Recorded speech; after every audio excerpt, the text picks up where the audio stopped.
বন্ধু, দেশে থাকতে আমিও আপনার মতো একটা কুত্তা পালতাম। কুত্তাটার আমি খুব ভালোবাসতাম, খুবই যত্ন নিতাম। বিনিময়ে কুত্তাটা আমার খুব কেয়ার করতো। তা আমি তো প্রবাসে চলে আমো, তো কুত্তাটার একদিন আমার পাশে বসে সুন্দর করে বুঝাইছি, আমি প্রবাসে যাইতেছি পেটের যাই, কষ্ট হইলেও কিন্তু আমার বাড়ি চাইরা যাইস না। কুত্তা কি কথা ওনার প্রাণী, পাশের বাড়ির এক বুড়া চাচারা তো রুড়ি দেখা কুত্তা গেছে বুড়া চাচার লোকে বাইকে।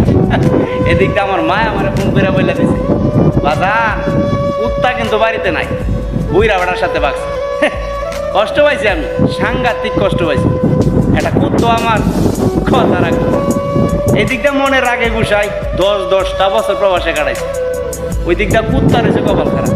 ওই বুড়া চাচা নাকি মরে গেছে, রাস্তার কুত্তা রাস্তায় নামে গেছে। এখন কুত্তাটা নাকি আমার বাড়িতে যাইতে চাইতেছে বন্ধু, বুঝছেন? এখন আপনি কোন বন্ধু, 10 বছর আগের কুত্তা এমন কি আগের মতো আছে? জিরবালাম হয়ে গেছে কেন? এমন কি কুত্তার আমার বাড়িতে না সম্ভব হবে বন্ধু? অ্যাকচুয়ালি কথাটা কুত্তার জন্য ছিল না, যারা আমার মতো কুত্তা পালতেন তারাই বুঝতেন।